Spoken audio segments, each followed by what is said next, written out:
Hey class, there's two introductions this week, one that I recorded last semester and one that I'm recording on Monday, February 28th, 2022. Beautiful day after some really horrible weather last week.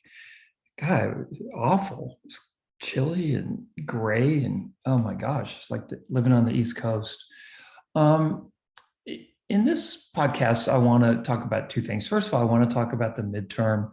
The grades on the midterm on the whole were pretty good, but I wanted to reassure you that if you did poorly on midterm one, if you didn't do as well as you thought you would do, you were disappointed or you're discouraged, I guess is what I'm looking for. Don't be discouraged. Usually the first midterm trips up students.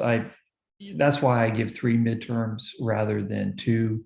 I used to just give 2 midterms, but the problem is that there was so much information that midterm 1 was really very, very difficult for many students, not all students.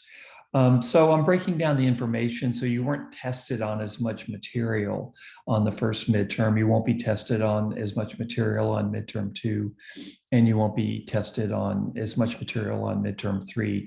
And remember, the midterm 3 is the final. It's the last class in the last test in this course. There's no cumulative final in this course. So the other thing I want to say is that if I see growth, if your grades get better, in other words, if you do better on midterm 2 and midterm 3 than you did on midterm 1, I will count midterm 2 and midterm 3 more than midterm 1. That won't show up on Blackboard. You just have to take my word for it, but you can take my word for it. I'm always very, very pleased to see students getting better as they kind of figure out the course and the material and how I teach. And it's not unusual at all for students to do much better on the second and third midterm or the later midterms than they do on the first midterm. So again, if you're discouraged, if you think you're sunk in this course and that you've got the grade that you're going to make, don't be. Keep working hard. If I see improvement, I will take that into account. So what I do when I um, make the final averages for this course and I decide on your final grade, I actually go through each student individually. I look to see how they've done on the quizzes, and that's a really important thing to me. If you've been dedicated with the quizzes, if you've done well with the quizzes throughout the semester, that's a big deal. It also counts a quarter of your grade. And if I see improvement, as I go over each individual student grade, then that will show up in your final grade. So what I'm saying is that ASAP just doesn't do a formula and boom, that's your grade. I go over each of your averages individually before I put in your final grade, which gives me a lot more flexibility in your final grade. Now, if you do worse on midterm 2 and midterm 3, that's really depressing. And I don't really know what to do about that. I guess you won't get a very good grade. And also, if you miss a bunch of quizzes, if you don't do that well in the quizzes, I do look for consistency on the quizzes as well. But honestly, what happens more often is students do better on the later midterms. And I'm happy to take that into account. Okay, so that's number one. Now, number two, I want to talk about a super technical issue in Texas history at this juncture in Texas history. And it's one that is probably not that familiar to students in this class, but it's really important.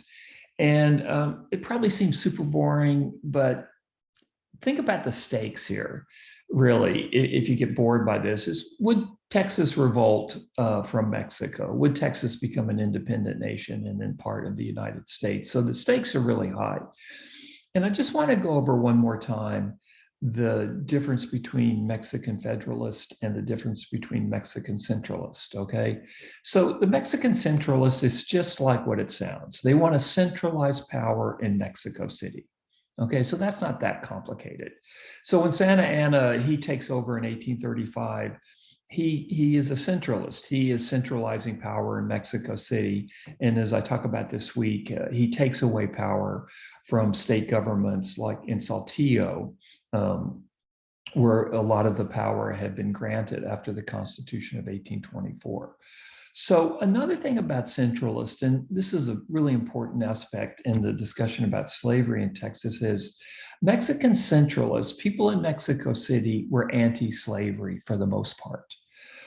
The only folks in Mexico that were really pro-slavery were folks in northern Mexico, the Tejano elites, the Mexican Texas elites, and their allies in Saltillo, who wanted to bring cotton into Texas because they wanted to bring Texas into the global cotton economy because they wanted money. And Anglos would not come into Texas unless they were allowed to bring their slaves with them. So from the point of view of Anglos in Texas, they did not like Mexican centralists. They didn't trust Mexico City because the folks in Mexico City, the national capital of Mexico, were overwhelmingly anti-slavery. Okay, so Mexican centralist, again, wants central power in Mexico City. Santa Anna's a centralist, basically anti-slavery. Okay, so that's Mexican centralist. Now, Mexican federalist were folks who wanted power on the local level. Federalists wanted power to be within, for the most part, within state governments, okay? And the most important state government for this course is Saltillo, because of course Saltillo is the capital of the big Mexican state of Coahuila y Tejas. So federalists they want power in local hands. Now, Anglos in Texas, slaveholding Anglos in Texas, liked Mexican federalism because they had more of a voice in Saltillo than they did in Mexico City. In Mexico City, Anglo slaveholders in Texas had almost no voice whatsoever.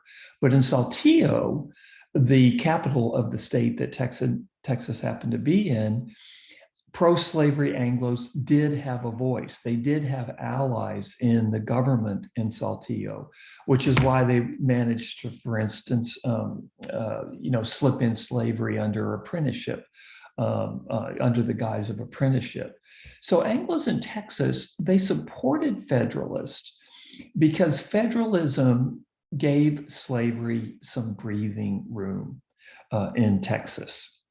Now, it's important to note that Mexican Federalists existed in the Yucatan, in Sonora, in Chihuahua, and they didn't give a damn about slavery in Texas. So Mexican federalism was a national phenomenon, but specifically in the Mexican North, you did have a group of Mexican Federalists, not all by any means, because a lot of folks in Saltillo did oppose slavery. There's a very, very intense discussions about slavery, but you did have a group of Mexican Federalists in Saltillo who were willing to work with slavery. So this is why Anglos, given a choice between Mexican centralism and Mexican federalism, and this is the only choice they were given, this is why they support Mexican federalism. And so what happens is, and I'll talk about this in the podcast, but I'll mention it here, when the Mexican state in Mexico City tries to crack down on Texas, especially when Santa Anna becomes dictator of Mexico in 1835, the centralists win and they take over in Mexico. And for Anglos, this was an existential threat to slavery. Because Santa Anna has taken all the power into Mexico City, and Saltillo suddenly has no say about the role or the future of slavery in Texas. And this is really the reason that Texans fight Santa Anna. It's not about slavery per se, it's about the system of government which had allowed slavery to exist in Texas. And that was a system of government created by the Constitution of 1824, a Federalist Constitution that gave Saltillo a lot of power. After Santa Anna becomes dictator in 1835, as I'll talk about in the podcast today, suddenly Saltillo has no say over slavery in Texas. And it all goes to Mexico City. And as I said, the centralists in Mexico City weren't perfect, but they were anti-slavery. So this is the significance of the fight between Mexican centralist and Mexican federalist, because the question of the future of slavery in Texas gets tied up into that question of Mexican centralism and Mexican federalism. And it wasn't important anywhere but in Mexican Texas and in Saltillo, but it was very, very important there. So this is why I make a big deal out of Mexican politics here, because it's the question of slavery is getting tied up into the bigger question, the fight among Mexicans between the centralist and the federalist.